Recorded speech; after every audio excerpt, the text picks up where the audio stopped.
शहर की महंगी रेस्टोरेंट में पार्टी चल रही थी, जिसमें लगभग 50 की उम्र के कुछ औरतें महंगी साड़ी और गहनों में लदी लदी कटकटी पार्टी कर रही थी।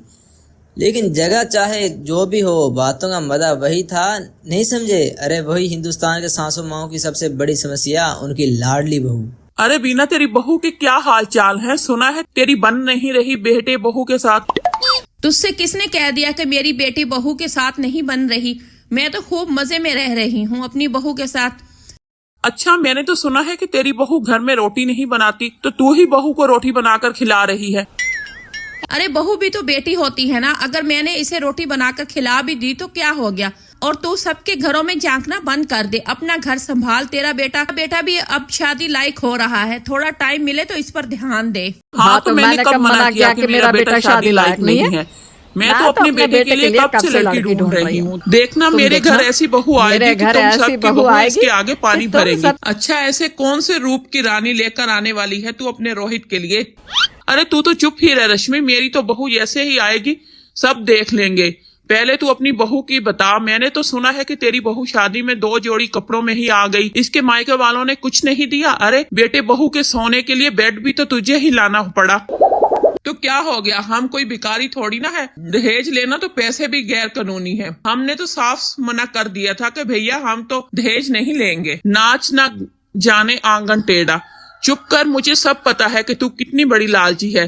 वो तो तेरी बहू के मायके वालों ने पहले तुम्हें बड़े बड़े सब्ज बाग दिखाए और बाद में झांझा पकड़ा दिया। मैं क्या जानती नहीं हूँ? सबके घर की खबर रहती है मेरे पास। पायल नाम है मेरा, मेरे सामने झूठ बोलने की गलती मत करना। पायल की बात सुनकर रश्मि मुंह टेढ़ा करके वहाँ से चली जाती है। तभी शाहमार रेस्टोरेंट में आती है।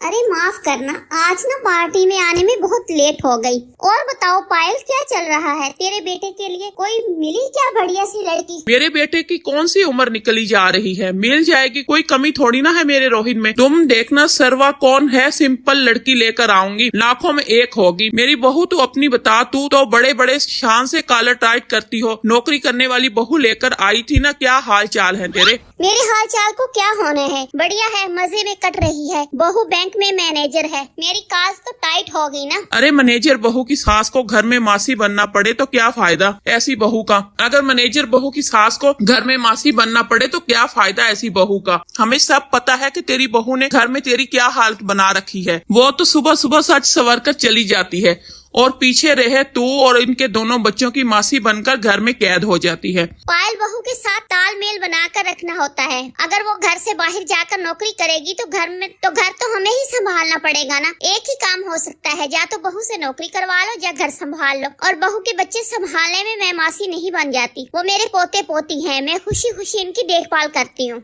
अच्छा, अगर तेरी बहू इतने ही पैसे कमा रही है तो एक मासी क्यों नहीं रख लेती? अरे तू क्यों अपना बुढ़ापा बच्चों में खपा रही है? घूम फिर एंजॉय कर और बहू को कह कि अपने बच्चे या खुद संभाले या मासी रखे। पहले जीवन भर अपने बच्चों को पाला, अब बहू बच्चों को संभालो। तेरी जिंदगी तो बच्चों के पीछे भागते भागते ही निकल जाएगी। जब मैं घर में हूँ तो बच्चों को मासी के पास छोड़ने का क्या मतलब है? और मुझे तो खुशी होती है अपने पोते पोती के साथ समय बिताने में। मेरे ऊपर कोई दबाव नहीं है। शामा और पायल की बातें होती रहती हैं कि शामा को इसकी सहेली बंधु हाथ पकड़ के ले जाती है। अरे छोड़ ना, तू भी इस पायल के मुंह लग गई। तुझे तो पता है ना कितनी मुंह फट है। जिसको देखो इसकी बहू में कमी निकाल के घूमती है। हम सब तो बस इस दिन का इंतजार कर रहे हैं जब इसकी 10 हाथ वाली बहू आएगी और घर बाहर बच्चे ऑफिस सब एक साथ संभालेगी। देखें तो सही कौन सी मिस्र की राजकुमारी को ब्याह कर लाएगी अपने बेटे के लिए। अच्छा चलो अब छोड़ो भी, चलो सब लोग खाना खाने चलते हैं, खाना लग गया है। पायल के मुंह बटोरने की आदत से उसकी खट्टी में हर कोई परेशान था। सब सहेलियां बहुत अच्छे से जानती थी कि पायल को हर किसी के घर में झांकने की आदत है। सबके घर से सास बहू के बीच की बातों का पता लगाने के बाद उनमें मिर्च मसाले लगाकर वो खट्टी में सबको बताकर खूब मजे लेती थी। बंद की बात सुनकर सारी सहेलियां मिलकर खाना खाने लगती हैं और पार्टी खत्म करके अपने घर लौट आती हैं।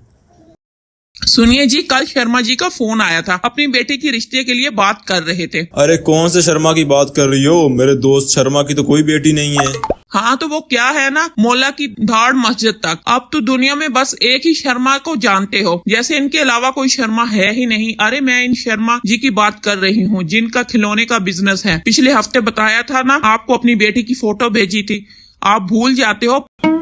अरे भगवान, आ गया याद। बताओ बताओ क्या कह रहा था शर्मा जी? और क्या कहेगा हमारा रोहित, लाखों में एक है, पीछे पड़े हैं लड़की के लिए, किसी तरह बस इनकी लड़की सेट हो जाए हमारे घर में। लेकिन मैंने कोई कच्ची गोलियां नहीं खेल रखी। इनकी लड़की प्रिया जैसी 36 घूमती हैं कानपुर शहर में। मैंने तो साफ साफ मना कर दिया, हमें लड़की पसंद नहीं है। अरे इस तरह से बात नहीं की जाती। माना कि तुम्हें लड़की पसंद नहीं भी थी तो ऐसे सीधा सीधा किसी के मुंह पर मना तो नहीं किया जाता ना।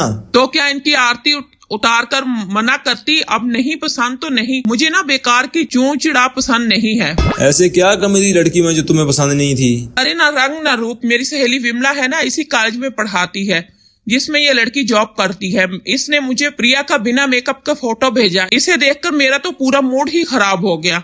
ऊपर से आग लगे ना जाने आजकल के कैमरों को, ऐसा लगता है कि काले और बदसूरत लोग तो पैदा होने बंद हो गए। काले तवे की भी फोटो खींच लो ना तो ऐसा लगेगा तवे पर मक्खन बिछा हुआ है। ठीक है, मान भी लेते हैं कि प्रिया का रंग इतना साफ नहीं है, लेकिन किसी जमाने में जी रही हो तुम। अब रंग रूप के आधार पर नहीं, घड़ों के आधार पर इंसान की पहचान की जाती है। किसी को जज करना ही है तो उसके घड़े देखो, लड़के के रंग रूप का क्या करना है। अरे रहने दीजिए, आपको दुनियादारी की रत्ती भर भी समझ नहीं है। आपके हिसाब से चलूंगी ना तो दुनिया में, समाज में मेरी नाक कटवा के रख देगी। सारी दुनिया हंसेगी मेरे ऊपर। अब तो बस देखते जाइए। मैंने कहा ना, अपने रोहित के लिए इतनी बड़ी लड़की ढूंढ के लाऊंगी, फिर देखते ही रह जाएंगे सब लोग। अरे बस भी करो रोहित की माँ, तुम्हारा ये डायलॉग सुनते सुनते मेरे कान पक गए हैं। 3 साल हो गए तो मैं रोहित के लिए लड़की ढूंढते आज तक एक भी लड़की पसंद नहीं की तुमने। तुम्हारी लड़की में कोई ना कोई कमी निकाल के इसे रिजेक्ट कर देती थी। अगर तुम्हारा यही तमाशा चलता रहा ना तो 7-6 महीने के बाद तो कोई रिश्ता भी नहीं भेजेगा तुम्हारे लड़के के लिए। फिर अपना बेटा अपनी गोद में लेकर बैठे रहना। खैर, पति की बातों का पायल के ऊपर ना कोई असर होना था और ना कोई असर हुआ, और वो ऐसे ही हर अच्छे रिश्ते को कुछ न कुछ कमी निकाल कर टेढ़ा ठुकरा देती। अब आपको क्या लगता है, पायल के बेटे को कोई ढंग की लड़की मिल पाएगी या वो बेचारा अपनी माँ के मुंह बटोरने की कीमत रह कर चुकाएगा? जानने के लिए देखना ना भूलिए लाखों में एक होगी पार्ट 2।